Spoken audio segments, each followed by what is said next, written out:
po ay araw ng Biyernes, sa 3 sa buwan po ng Mayo sa taong 2024 na kung saan magkakaroon po tayo ng panibagong talakayan patungkol po sa mga mabuting balita patungkol sa kaharian ng ating Panginoon. At bago po tayo mag-uumpisa sa ating paksang at tatalakayin, tayo po ay manalangin muna.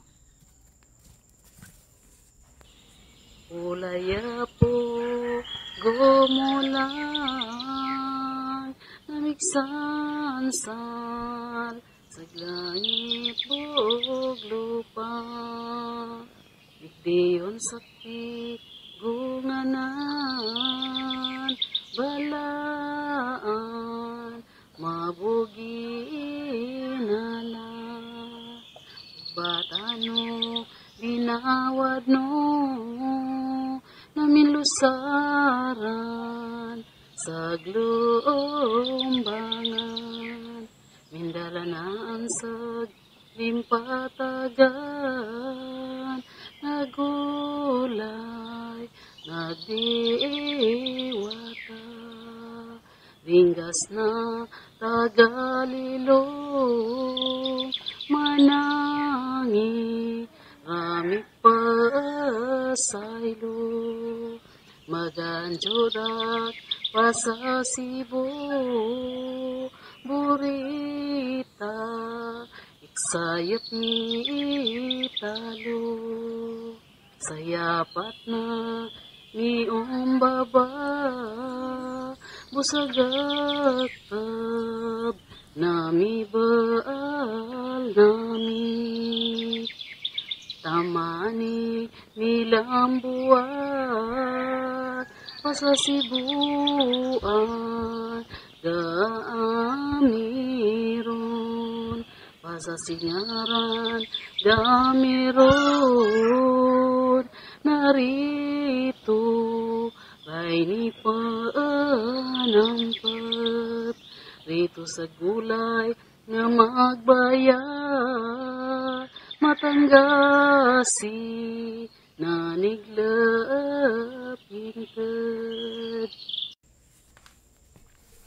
Okay, mapagpalang buhay po sa ating lahat mga ka-journey. Ito po ang inyong lingkod mula sa simbahang ang Hiram na Bayan na iligtas at naipanumbalik. Mga ka-journey, isa na namang malaking kagalakan po para sa ating lahat sapagkat muli natanggap na lang po natin ang iba't ibang uri ng mga biyaya ng ating pong may kapal na kung saan ang bawat isa sa atin ay nakatanggap po nito mula bata, matanda, binata at dalaga, mahirap man o mayaman. Isang mga biyayang kailanman hindi natin pwede matumbasan ng anumang salapi sa sanlibutan ito. Sapagkat ito pa lang pong ating mga ito pa lang pong ating mga malulusog na pangangatawan na kanyang ibinigay sa atin kasama ang ating mga hininga na ipinagkaloob sa atin ng taos-puso ay isang napakalaking gintong biyaya na kailangan nating dapat pasalamatan at bigyang kapurihan ang ating Panginoon kasama ng kanyang bugtong na anak na ngayon ay nasa kanyang bagong pangalan na ang ating mahal na punong ministro Santo Papa Paulino Ungkoy Zamora Agapay. Mga ka-journey, muli ito pong ating programa ay patuloy pa rin po ang ating mga papremyo na kung saan mayroon pong 6 na magwawagi at ang bawat isa ay magkakamit ng tig-400 piso. Napakadali at napakasimple lang po ang inyong gagawin sapagkat abangan nyo lang po ang mga huling minuto nitong ating programa na kung saan ibigay po namin ang isang tanong. At sa pagbigay namin ng isang tanong, kayo po ang magbigay ng isa at wastong sagot batay sa aming tanong. At sa pagbigay po ng inyong wastong sagot, isama na rin po ninyo ang inyong tiyak na pangalan na kung saan yung pangalan na talagang balido na makapag-claim kayo sa inyong mapanalunan through money transfer. At nang sa ganun ay hindi kayo mahirapan o pabalik-balik sa pagkuha ng inyong napanalunan, maging ang magpapadala ng inyong mapapanalunan ay hindi din po pabalik-balik sa money transfer na mapapadalhan. At ang numero na inyong masasalihan mapadalhan sa mga sasali po sa ating papremyo ay ang numero 0909-5642497. Ulitin ko po para sa mga sasali sa ating papremyo. Ang numero na inyong mapapadalhan sa inyong wastong sagot kasama ang inyong kumpletong pangalan ay ang numero 0909-5642497. Ang mga magwawagi ay amin pong i-anunsyo sa aming Radio Religious Block Time sa RPN DX KDD Pulog City. Yan po ay araw ng Sabado at Linggo. Mag-uumpisa po ng alas 8 hanggang alas 9 ng gabi. At ang tamang sagot po ng ating tanong ay ibibigay po natin dito sa ating live stream, A Journey to True Religion. At para po sa tamang sagot nung nakaraang linggo sa ating pang-22 tanong patungkol sa with which system of Indian philosophy is Kapila associated, ang tamang sagot po ay ang Sankhya system. Ulitin ko po. Ang tamang sagot para po doon sa ating pang-22 tanong, with which system of Indian philosophy is Kapila associated? Ang tamang sagot po ay ang Sankhya system. At para po sa pang-23 tanong natin, mamaya-maya po abangan nyo ang ating pagbigay nito.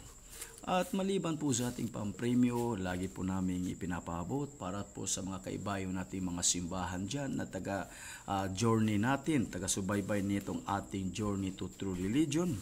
Huwag po kayong mag-aatubili para tumawag po sa ating numero 0938-1400-669 na kung saan makikita po niyo yan sa inyong screen. Na wala po kayong dapat ikabahala o anumang inyong iisipin na kayo ay aming hahatulan pagkat kayo ay nasa ibang simbahan. Wala po kayong dapat na ikabahala dyan sapagkat dito po sa ating programa bilang tagapagsalita na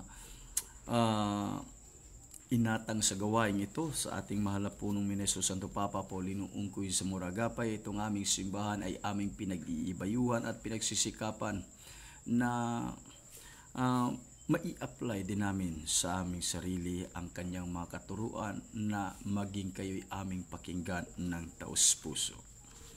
Katuparan sa Santiago 3:17 na ang tunay na kaalaman na galing sa langit ay ang makikinig sa mga pangangaral din o pagsasalita ng ibang simbahan. Hilin lang din po namin matapos namin kayong pakinggan, matapos kayong magsalita, pakinggan din nyo kami habang kami nagsasalita. At nang sa ganun ay mabigyang linaw ang bawat isa sa atin patungkol sa kung anong paksa na ating tatalakayin, anong paksa na gusto nyong ating tatalakayin, at maging ang ating mga ka-journey na laging sumusubaybay ay maliwanagan patungkol sa ating pinag-uusapan. Ulitin po namin, ang numero na inyong mapapadalhan ay ang numero 0938-1400-669. Isa po sa mga magandang spiritual advice ng mga apologists and theologian Dr. Frank Turek Ania, just follow the evidence where it leads. Kaya sa mga paksang ating tatalakayin o sa mga gusto nyong ating tatalakayin, batay sa mga paksa o aral na amin nang naibahagi sa inyo at inyo na napakinggan, ay saan man tayo dadalhin sa mga ebidensyang ating gagamitin, ay mahalagay laging handa at bukas ang pintuan ng ating puso't isipan sa pagtanggap at pagsunod po nito. Bilang Panginoon na nagsabi, siya ang daan, katotohanan at ang buhay. Walang sino mang makapupunta sa kanyang ama kung hindi dadaan sa kanya. Na ngayon siya nga ay nasa kanyang bagong pangalan na, ang ating mahal na punong ministro, Santo Papa Paulino Ungkoy Samoragapay. At ngayon po mga ka-journey, dito na po tayo sa paksang ating at tatalakayin. Ito ay patungkol po sa bugtong na anak ng Diyos Ama na nagkatawang tao. Na kung saan bilang Diyos na nagkatawang tao, kung atin pong susuriin at sisya sa atin ng maigi ang banal na kasulatan, ay mayroon po siyang mga gawa at mga ugali na kailanmay hindi po mapantayan ninuman. At itong kanyang mga gawa at mga paugaling hindi po mapapantayan ninuman. Ito po yung isa sa mga pinaka-ebidensya bilang pagkakakilanlan upang siya'y makilala bilang Diyos at bugtong na anak ng Diyos Ama na nagkatawang tao dito sa sanlibutan. Una, kung atin pong babasahin ang nakasulat sa Salmo o mga awit, 86:8, ganito po ang ating malinaw na mabasa mga ka-journey. Sabi dito,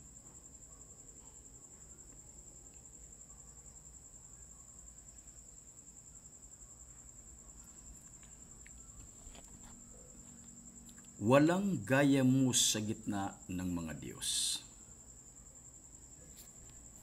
O Panginoon, wala mang mga gawang gaya ng iyong mga gawa. So bilang Diyos na siyang pinaglumulan sa lahat ng mga bagay, makikita at hindi makikita, may buhay at wala, walang kagaya niyang Diyos sa sanlibutan ito. Ni mayroon mang kagaya sa kanyang mga gawa na kanyang ginawa sa sanlibutan ito.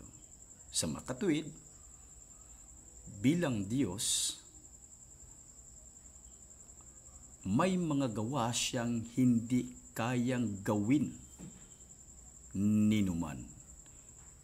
Ni kagaya natin na mga ordinaryong mga tao, ni kahit sino mang may nagpapakilala o kinikilalang mga pantas o may mga kapangyarihan din sa sanlibutan ito. Hindi kayang gawin o hindi niya kailanmang magagawa ang gawa ng Diyos. At kung atin pong babasahin ang Isaias 40:25, ganito po ang ating malinaw na mabasa mga ka-journey. Kanino nga ninyo itutulad ako upang makaparis ako niya, sabi ng banal. So ayon sa sulat na ito, bilang Diyos na may mga gawa na hindi pwedeng gawin o magawa ni ninuman, kanino daw natin siya ipaparis o ihalin tulad upang sila ay magkapantay? Sa pahayag na ito bilang isang pahayag na patanong, kanino natin siya itutulad? Ito ay nangangahulugan na talagang wala siyang katulad, wala po siyang kapantay, at kailanmay hindi po siya mapapantayan. Ngayon, sa pagdating ng panukalang panahon na ang Diyos bilang bugtong na anak ng Diyos Ama, nagkatawang tao una sa bayan ng Israel sa unang siglo. Kung susuriin at pag-aralan natin ng maigi ang kanyang mga pagmiministeryo o pangangaral, partikular na sa mga nakasulat na kanyang mga salita at gawa sa bagong tipan sa banal na kasulatan. Napakarami po siyang mga nagawa at ginagawa na kailanmay hindi ginawa at hindi nagawa ng napakaraming mga simbahang pantas sa unang siglo.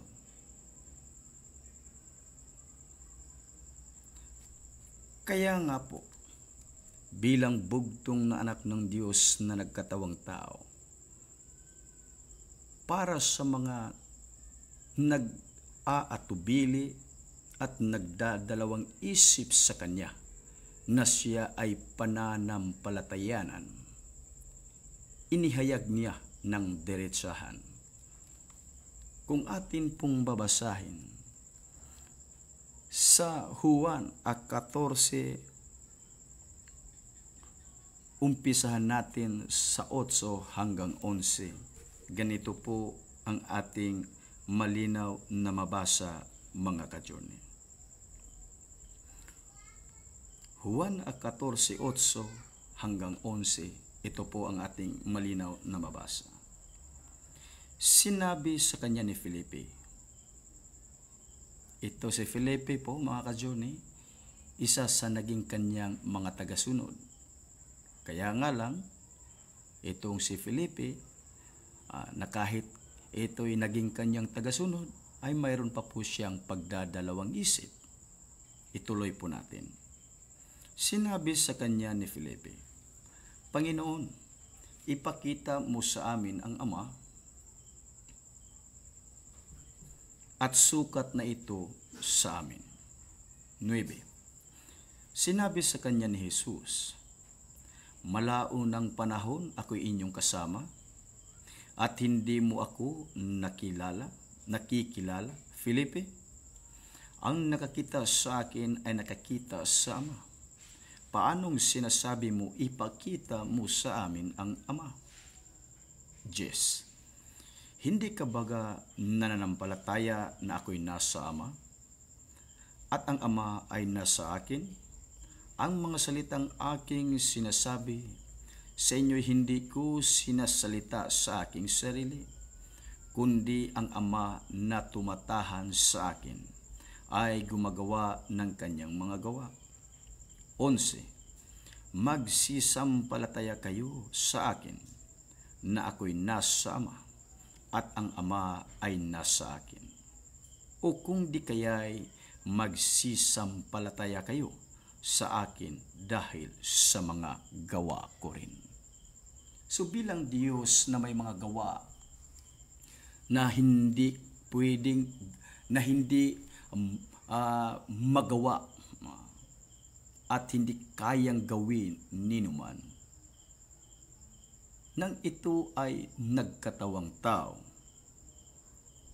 ito pa rin po ang kanyang diretsahang inihayag para doon sa mga taong nagdadalawang isip sa kanya, maging sa mga tagasunod na nagdadalawang isip sa kanya, na siya'y ayaw panampalatayanan na ang Ama ay nasa kanya at siya'y nasa Ama, at sila ay iisa. Juan 10:30. Kaya inihayag ng Panginoon para sa mga nagdadalawang isip at ayaw siyang pananampalatayan na siya at ang Ama ay iisa sapagkat ito'y nananahan sa Kanya. Kung inyo pong mapansin dito po sa 11, sabi niya, kung magsisampalataya kayo sa akin na ako'y nasa Ama, at ang Ama ay nasa akin, o kung di kaya'y magsisampalataya kayo sa akin dahil sa mga gawa ko rin. So, diretsahang inihayag ng Diyos para doon sa mga nagdadalawang isip sa Kanya upang siya'y panampalatayanan, na panampalatayanan siya dahil sa Kanyang mga gawain. Kung atin pong iisipin at uunawain ng maigi, bakit kaya naihayag o inihayag ng diretsahan ng bugtong na anak ng Diyos na nagkatawang tao, na para doon sa mga nagdadalawang isip sa Kanya na siya'y nasa Ama at ang Ama ay nasa Kanya at sila'y iisa, na pananampalatayanan siya sa Kanyang mga gawa, sa Kanyang mga gawarin. Sapagkat kung babalikan po natin ang awit o Salmo 86:8, bilang Diyos, may mga gawa siyang ginagawa na walang sino mang makakagawa, kundi siya lang. At itong kanyang mga gawa ang siyang isa sa mga ebidensya o pagkakakilanlan na bagaman siya'y nagkatawang tao, siya ay makikilala pa rin na siya ang Diyos. Siya ay Diyos, mga ka-journey. Kaya nga, kung atin pong babalikan ang Juan 5:36, ganito po ang ating malinaw na mabasa, mga ka-journey. Juan 5:36.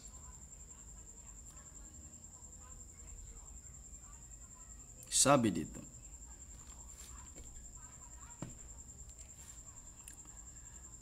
datapwat ang aking pagpapatotoo ay lalong dakila kaysa kay Juan, sapagkat ang mga gawang ibinigay sa akin ng aking Ama upang ganapin ang gayon ding mga gawa na aking ginagawa, ay nagpapatotoo tungkol sa akin na ako'y sinugo ng Ama.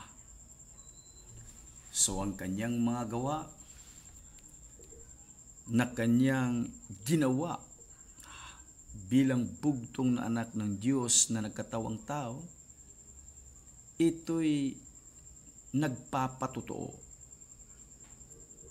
at nagpapakilala na siya nga ang bugtong na anak ng Diyos na sugo ng Ama, na pinanahanan ng Ama, at sila ay iisa, mga ka-journey.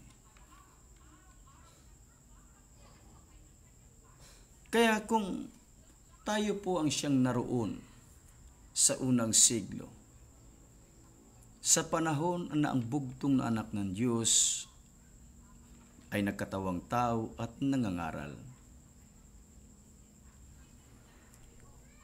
bagaman ang kanyang pangalang Jesus ay hindi nakasulat sa hula sa Isaias 9:6, subalit makilala at mapapanampalatayanan pa rin natin siya, na siya ang bugtong na anak ng Diyos, na Diyos na naihayag sa laman at nagkatawang tao. Kung atin pong titignan at susuriin ang kanyang mga gawa na hindi mapapantayan at hindi po matutularan kahit sino mang mga tao sa sanlibutan ito sa unang siglo, lalong-lalo na sa bansang Israel. Ni kahit ang kanyang mga alagad na apostoles, kung pag-uusapan natin ang kanyang mga gawang ginagawa na hindi mapapantayan,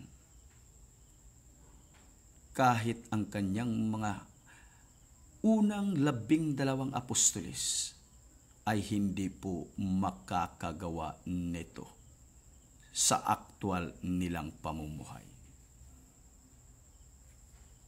Maliban na lang kung ang Espiritu Santo ay mananahan at nananahan sa kanila. Subalit bilang isang ordinaryong tao, kung atin pong susuriin at pag-aralan ng maigi ang pamumuhay ng mga 12 apostoles, isa na po nito ay si Apostol Pedro. Sa aktwal niyang pamumuhay ay hindi po niya nagawa at magawang mapantayan ang gawa ng Diyos bilang bugtong na anak ng Diyos na nagkatawang tao. Kung atin pong alalahanin ang isa sa mga pinakadakilang kautusan ng Panginoon, Mateo 22:36 hanggang 38. Ito po ang ating malinaw na mabasa, na kung saan ang dakilang kautusan ito ang siya ring nagawa at ginawa mismo ng Diyos na nagkatawang tao at naihayag sa laman sa unang siglo doon sa bayan po ng Israel. Ganito po ang ating malinaw na mabasa pangtungkol sa kautusan ito. Umpisan po natin sa 36. Guro, alin baga ang dakilang utos sa kautusan? 37. At sinabi sa kanya, ibigin mo ang Panginoon mong Diyos ng buong puso mo at ng buong kaluluwa mo at ng buong pag-iisip mo. 38. Ito ang dakila at pangunang utos. 39.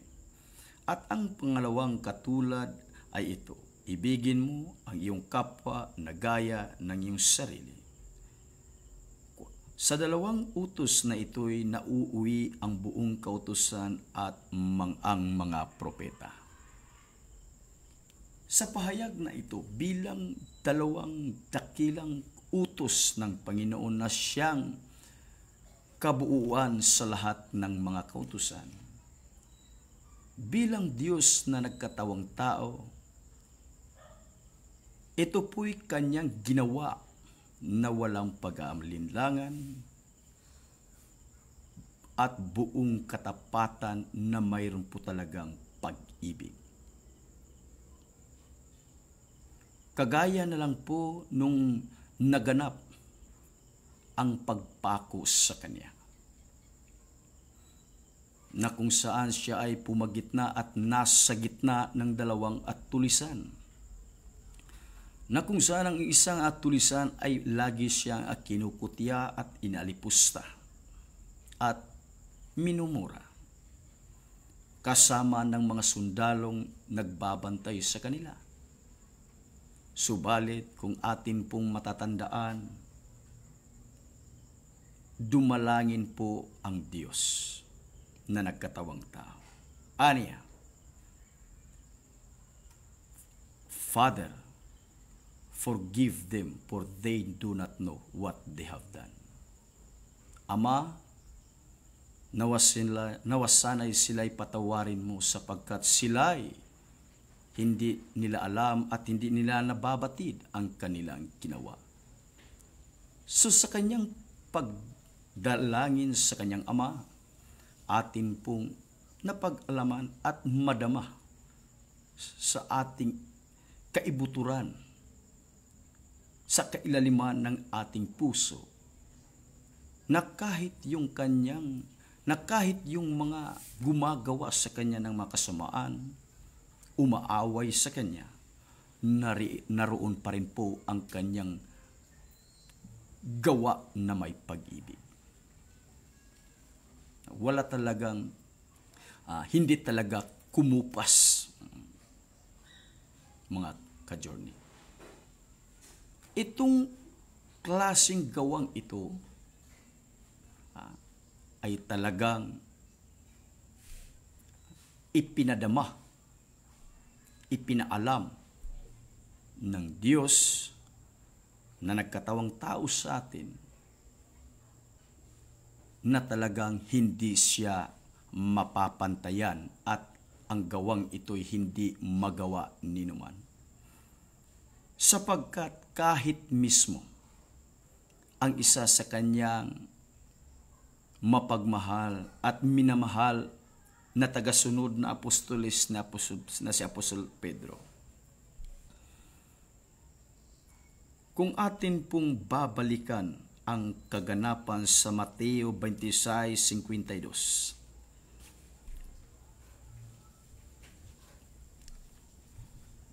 sa kapanahonang ito'y huhulihin na ang bugtong na anak ng Diyos.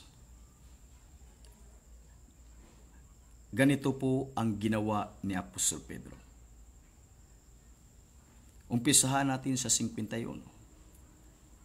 At narito ang isa sa mga kasama ni Jesus ay iniunat ang kanyang kamay at binunot ang kanyang tabak at sinugatan ang alipin ng dakilang saserdote at tinagpas ang kanyang tainga. 52, nang magkagayoy sinabi sa kanya ni Jesus, isauli mo ang iyong tabak sa kanyang lalagyan sapagkat ang lahat ng nangagtatanga ng tabak ay sa tabak mga mamatay. So dito, batay sa pangyayari na naisulat sa Mateo 26:51-52 sa unang siglo, ang gawa ng Panginoon na may taus-pusong pag-ibig ay hindi kayang nagawa o ginawa ni Apostol Pedro. Sapagkat sa aktual na ang bugtong na anak ng Diyos Ama na nagkatawang tao ay huhulihin na, ang nangyari at ang ginawa ni Apostol Pedro, binunot at iniunat niya ang kanyang kamay, binunot niya ang kanyang espada at iniunat niya ang kamay at tinagpas ang kabilang tainga ng isa sa mga kapitan na inutusan ng mga saserdote. Kaya dito natin mabigyan natin ng mga paghahalintulad na ang Diyos talaga, nang sinabi niya na mayroon siyang mga gawa na walang sino mang makakagawa at walang ibang Diyos na kagaya niya, sa Salmo 86:8, nang ito'y magkatawang tao, ganun pa rin ang kanyang kalagayan. Wala pa rin siyang katulad na Diyos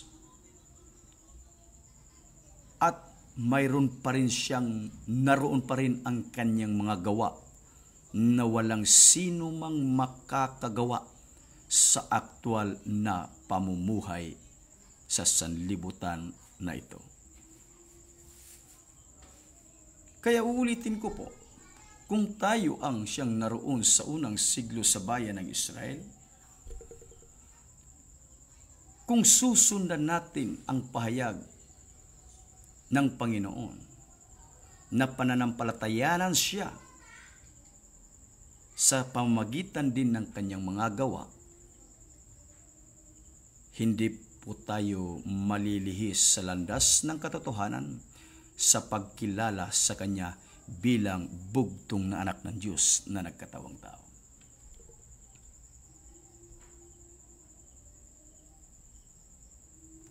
Na kahit na ang kanyang personal na pangalang Jesus ay hindi nakasulat sa lumang tipan,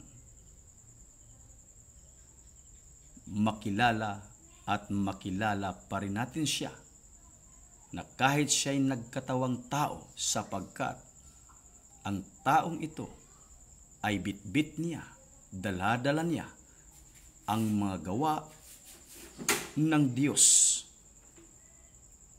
na hindi mapapantayan at hindi mahahalintularan ninuman.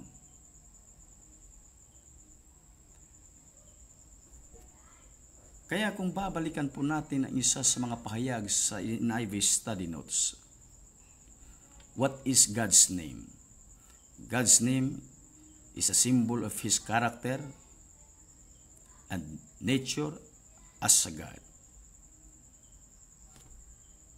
Ang kanyang pangalan ay sumisimbolo at kasing kahulugan ng kanyang ugali at ng kanyang pagkadiyos. Kaya't makilala natin na ang taong iyan ay Diyos na nagkatawang tao, siya ang Diyos, sapagkat ang taong iyan ay mapagkakakitaan natin o makikita natin sa Kanya yung gawa ng Diyos na hindi magawa kahit sino mang tao. Yung ugali ng Diyos na kahit sino mang ordinaryong tao ay hindi makakagawa kundi siya lang. Kaya masabi natin na ang taong iyan ay Diyos sapagkat makita natin sa Kanya yung mga gawa ng Diyos na hindi mapapantayan, di matutularan kahit sino man.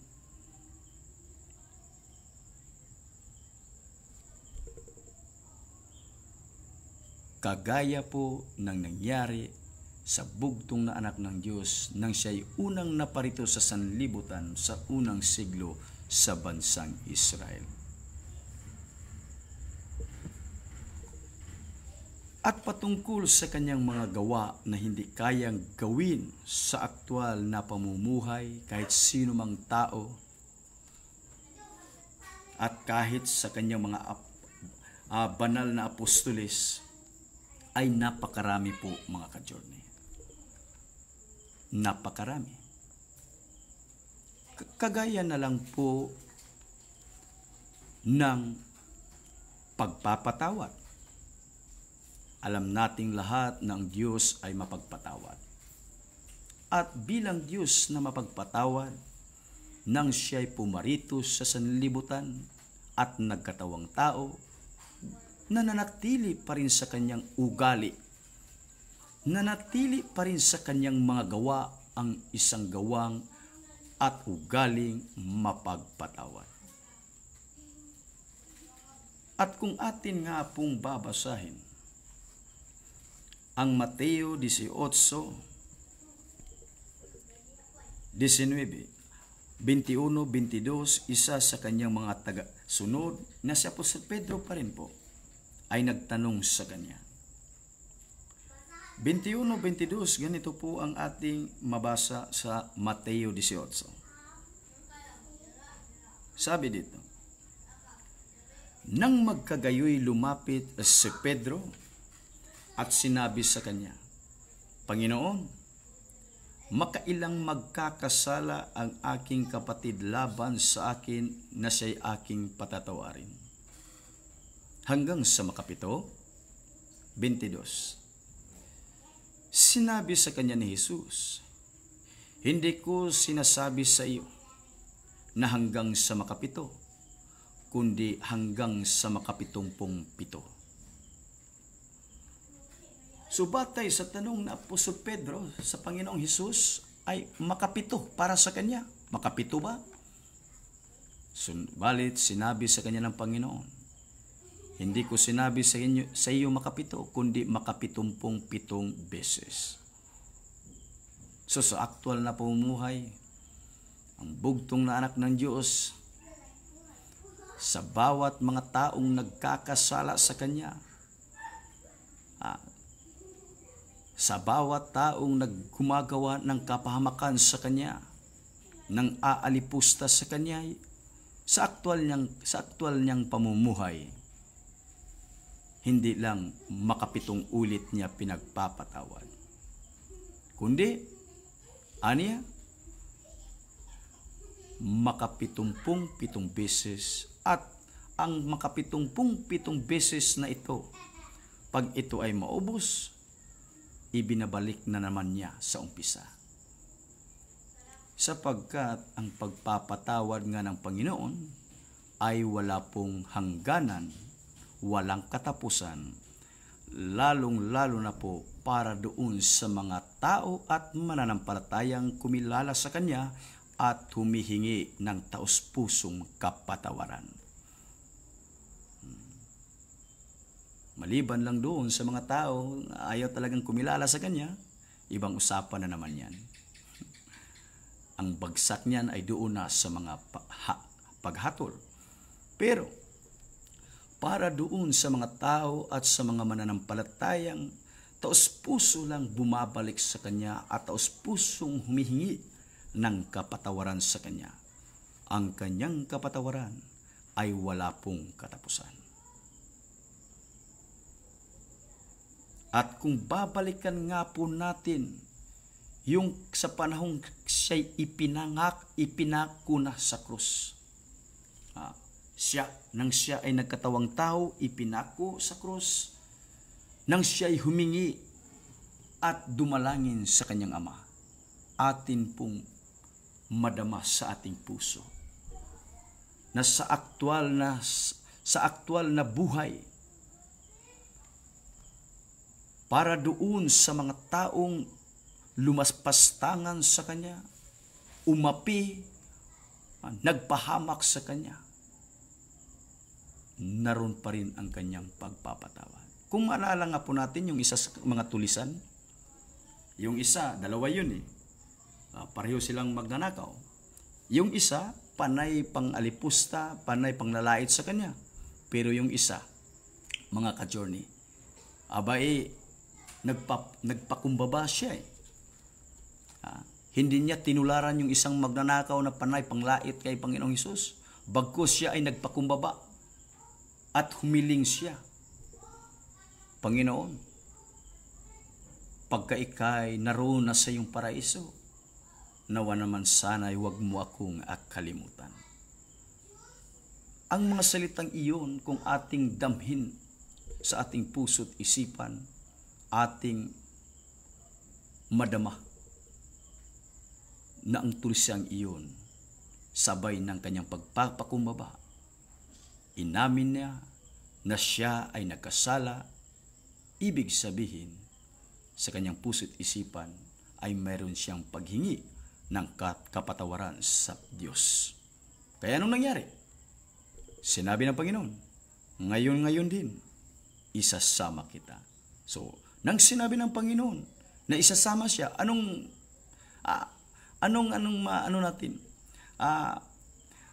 maunawaan natin? Anong madama natin? Ibig sabihin, pinatawad siya. So, ibig sabihin, naroon ang pagpapatawad at nanatili ang gawa ng pagpapatawad ng Panginoon para sa mga tao, lalong-lalo na doon sa mga handang magpapakumbaba at humingi ng kapatawaran sa Kanya.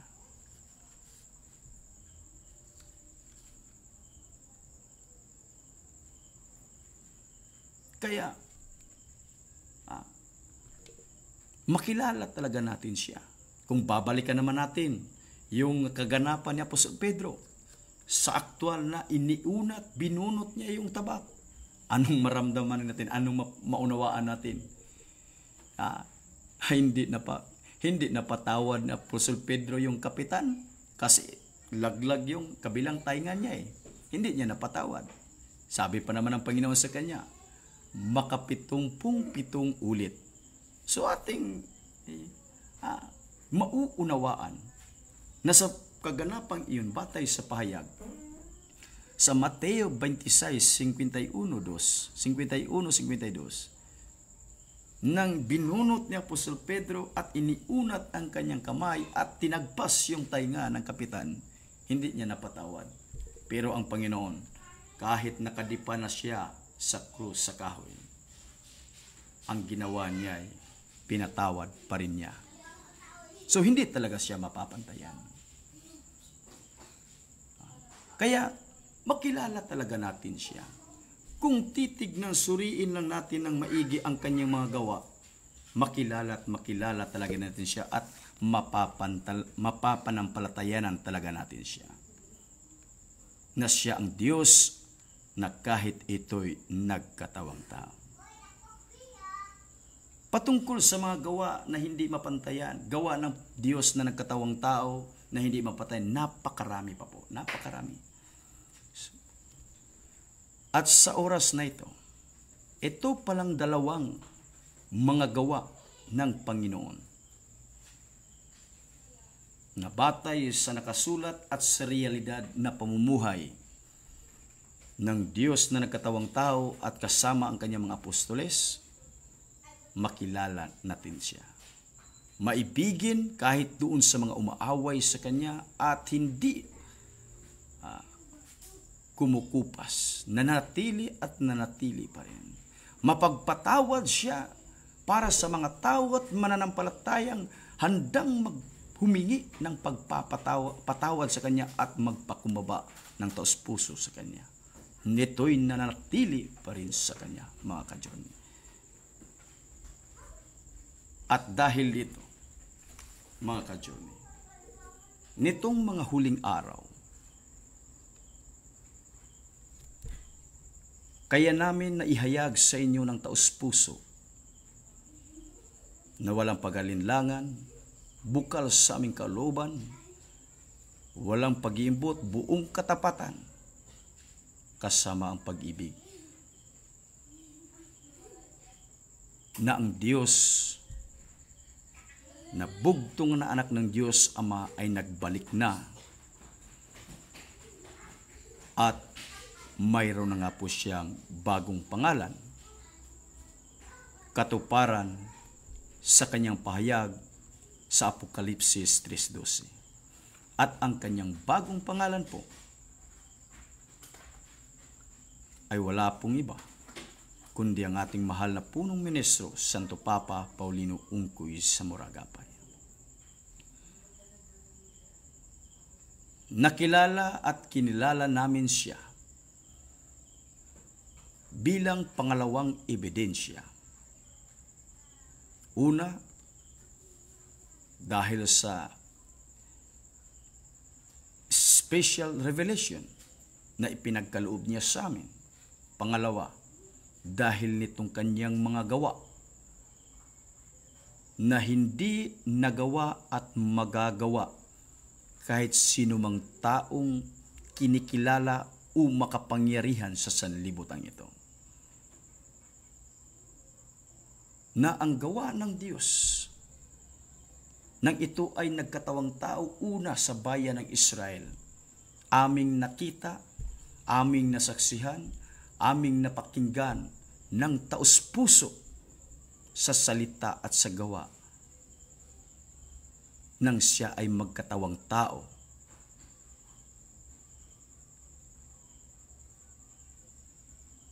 At nang siya ay magkatawang tao, ang kanyang pangalan, Paulino Ungkoy Zamora-Agapay, kaya namin na ihayag na itong pangalan na ito ang siyang kanyang sariling bagong pangalan, sapagkat ang taong nagdala nito, ang taong nagmamay-ari sa pangalang ito, ay dito natin makita, masaksihan ang gawa ng Diyos na di mapapantayan at di matutularan kahit sino man. Sa kanyang pagmeministeryo, sa kay haba-haba ng panahon, mahigit kumulang 70 taon namumuhay sa sanlibutan ito. Sa kapahamakan, kapighatian, panglalait, pang-aalipusta ng ibang mga tao at ng iba't ibang simbahan sa Kanya, kailanmay hindi kumupas at hindi nawala ang Kanyang gawa sa pagkamaibigin, kahit para doon sa mga taong umaaway sa Kanya, kahit para doon sa mga taong umaalipusta sa Kanya, nang lalait sa Kanya, nang aakusa sa Kanya, pumapahamak sa Kanya, nananatili pa rin ang Kanyang gawa sa pag-ibig para sa lahat ng mga tao.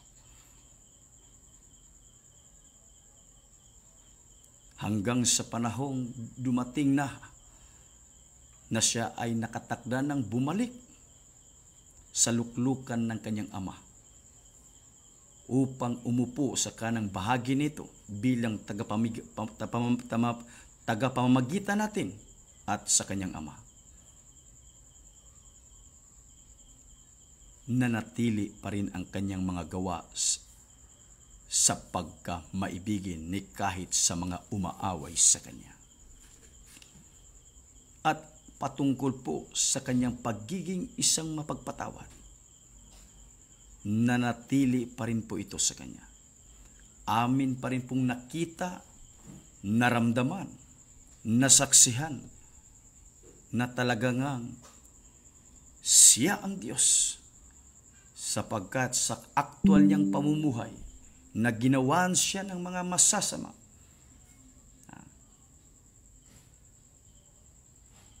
sinaktan siya emotionally, physically, mentally,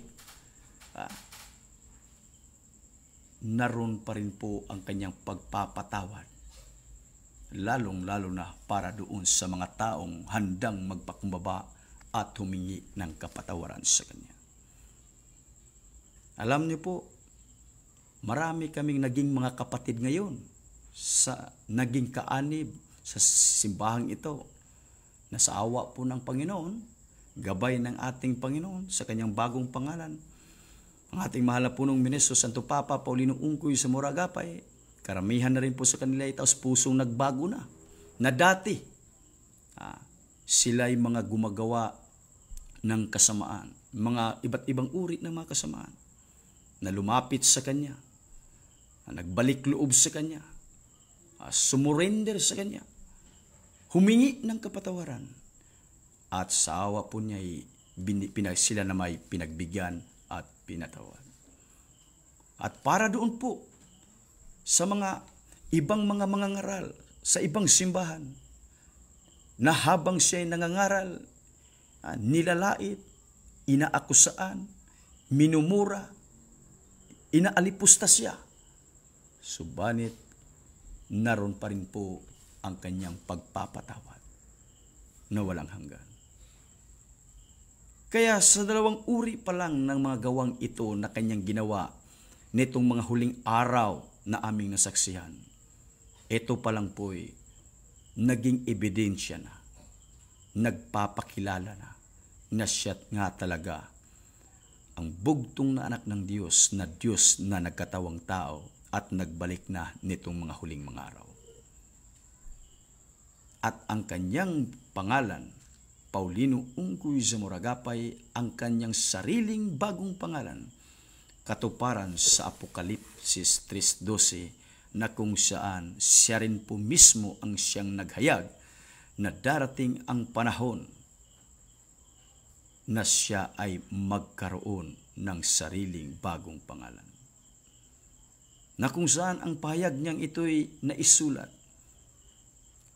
sa panahong 96 Anno Domini. Sa kanyang paghahayag nito personal kay Apostol Juan sa pamamagitan ng kanyang mga anghel na ipinadala. At ito ay naisakatuparan nitong mga huling mga araw. Kaya po mga ka-journey, tanggapin man ninyo, paniniwalaan man ninyo itong mga inihayag namin o sa hindi. Ang mahalaga, amin pong ipinabatid sa inyo, ipinaalam sa inyo ang katotohanan ito. Na siya na nga ang bugtong na anak ng Diyos, na Diyos na nagkatawang tao nitong mga huling araw. At ang kanyang sariling bagong pangalan, Santo Papa Paulino Ungkoy Zamora-Agapay. Na kung ayaw ninyong pananampalatayanan siya dahil ang kanyang personal na pangalan, Paulino Ungkoy Zamora-Agapay, ay hindi niya isinulat sa Apokalipsis 3:12 o saan mang bahagi sa banal na kasulatan, gaya pa rin po ng kanyang sinabi kay Filipi sa Juan 14:11. Pananampalatayanan ninyo siya dahil sa kanyang mga gawa na hindi nagawa at kailanmang hindi magagawang pantayan kahit sino man o maging sa inyong mga punong mga ngaral sa loob ng inyong simbahang kinaaniban. Kahit nga kami sa aktual naming pamumuhay, kagaya din po ni Apostol Pedro, hindi namin kayang gawin ang kanyang mga nagawa at ginawa. Kaya, masaya po kaming nangaral sa inyo, nagpabatid sa inyo sa mga pahayag na ito, sa mga katotohanan ito, sapagkat bilang nakasaksi sa kanya, siya na mismo ang nagbigay alam sa amin, siya na mismo ang nagpakilala sa amin kung sino at ano siya, at siya na rin po mismo ang nagbigay sa amin ng kaparaanan kung papaano namin siya makilala at kilalanin. Batay na rin po sa mga gabay na nakasulat sa banal na kasulatan bilang kanyang personal na mga salita.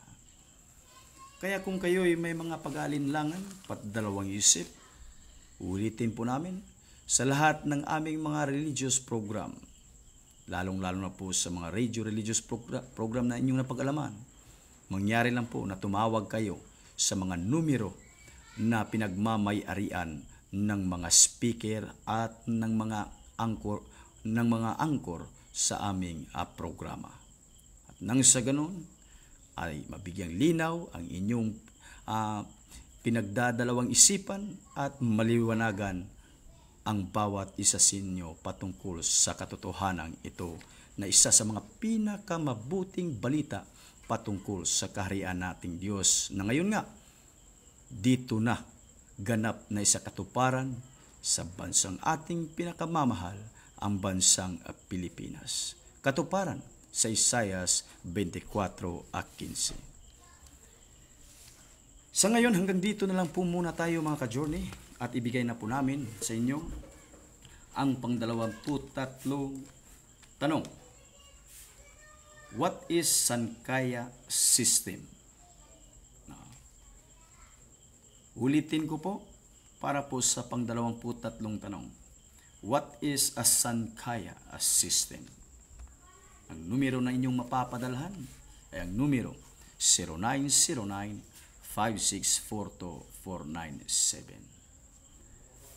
At sa ngayon, mga ka-journey, atin din pong pinasasalamatan ang mga naki-join sa atin through Facebook Live. Zelona Arocha, sa mga may katanungan dyan, pwede po kayo magtanong. Of course, Nana Dailinda Agapay, praise God, Saint Pope Paulino Zamora Agapay, amen. Rufino Garay, the precious name of Saint Pope Paulino Ungkuy Zamora Agapay, he is the only way, amen, for the salvation of all people around the world. Absolutely, brother. Nana Dailinda Agapay watching, and of course Zelona Arocha, praise the new name of Jesus Christ, Saint Pope Paulino Ungkuy Zamora Agapay, Isaiah 62:2, Revelation 3:12, John 15:26, John 14:21, Isaiah 43:10. Amen. And ni watching from Saudi Arabia, good evening sa iyo dyan, sister. And of course Nana Eva watching from Bahrain, na gumpia gabi rin ni Arin. Watching Zelona watching from Camp Hamag, Sikayab, Dipolog City. Timmy Gandanasan watching. Salamat sis sa iyong pakiguban. And of course Nana Dailinda Agapay, purihin ang Panginoon Jesus at sa kanyang sariling bagong pangalan, Saint Pope Paulino Zamora Agapay. Revelation 3:12, Isaiah 62:2, John 10:14, Isaiah 52:6. Amen. Adila Tumagna humilid watching from Marbon, Talacogon. Renio Glaunan Distrito at Talacogon, Marbon, Pudlosan, Batukan, Gampia Gabi, Renio Glaunan rin. And of course, Jory Arocha watching. Eva Agapay, hello, good evening, watching from Bahrain. Stay safe and healthy. God bless us all. Thank you, Nana. Kashmir Lumansi watching, and Jerry Arocha watching, and of course, Journey to True Religion. Send stars to let this creator know you like this their content. Para naman malaman natin mga ka-journey kung kayo ba'y nasiyahan o masaya kayo na ipinaalam at pinabatid natin ang ating Panginoon na ngayon ay nagbalik na nasa kanyang sariling bagong pangalan na Santo Papa Paulino Ungkuy Zamora Agapay, send your stars. Maligayang bati at napakamapagpalang buhay po sa ating lahat mga ka-journey.